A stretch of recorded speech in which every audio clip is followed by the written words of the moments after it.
കുറേ വീഡിയോസിലൊക്കെ കണ്ടിട്ട് അങ്ങനെ ഞാൻ ആദ്യമായിട്ട് സ്റ്റുഡിയോയിൽ പോയതാണ് കേട്ടോ. നമ്മൾ മലപ്പുറത്തുള്ള സ്റ്റുഡിയോയിലാണ് പോയിട്ടുണ്ടായിരുന്നത്. അപ്പോൾ ഡ്രസ്സിനും കോസ്മെറ്റിക്സിനും ചെരുപ്പിനൊക്കെ നല്ല റേറ്റ് കുറവാണെന്നൊക്കെ പറഞ്ഞപ്പോൾ അങ്ങനെ പോയി നോക്കിയതാണ്.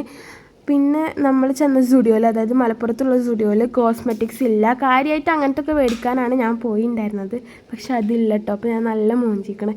പിന്നെ നമുക്ക് ഡ്രസ്സ് ഫുള്ള് സ്ലീവ്ലെസ് ആണ് വരുന്നത്. സ്ലീവ്ലെസ്സും ഷോർട്ടൊക്കെയാണ് വരുന്നത് കേട്ടോ. അപ്പോൾ നമുക്ക് സ്ലീവ്ലെസ് ഒന്നും യൂസ് ചെയ്യാത്തതുകൊണ്ട് എനിക്കങ്ങനെ ഒന്നും ഇഷ്ടപ്പെട്ടിട്ടുണ്ടായിരുന്നില്ല. സ്ലീവ്ലെസ്സൊക്കെ യൂസ് ചെയ്യുന്നവർക്ക് നല്ല അടിപൊളി കളക്ഷൻസ് ഉണ്ട്. പിന്നെ ജെൻസിൻ്റെതൊക്കെ അടിപൊളിയാണ്. അവിടെ നല്ല സെറ്റ് കളക്ഷൻസ് ഉണ്ട് കേട്ടോ. ബോയ്സിനൊക്കെ അടിപൊളി കളക്ഷൻസ് ഉണ്ട്. പിന്നെ ചെരുപ്പ് പറയുമ്പോൾ 699, 899 അങ്ങനത്തെ റേഞ്ചിൽ വരുന്നതിന് കുഴപ്പമില്ല, അടിപൊളി ചെരുപ്പുകളുണ്ട്. പക്ഷെ അതിലും കുറഞ്ഞ ചെരുപ്പുകൾ ഒന്നും എനിക്ക് ഇഷ്ടപ്പെട്ടിട്ടുണ്ടായിരുന്നില്ല. അങ്ങനെ നമ്മൾ അവിടുന്ന് കുറച്ച് സാധനങ്ങളെ മേടിച്ചിട്ടുണ്ടായിരുന്നുള്ളൂ കേട്ടോ. അപ്പോൾ എന്തൊക്കെയാണ് മേടിച്ചതെന്ന് ഞാൻ അടുത്തൊരു വീഡിയോയിൽ കാണിക്കാം. അപ്പോൾ ഓക്കെ, ബൈ.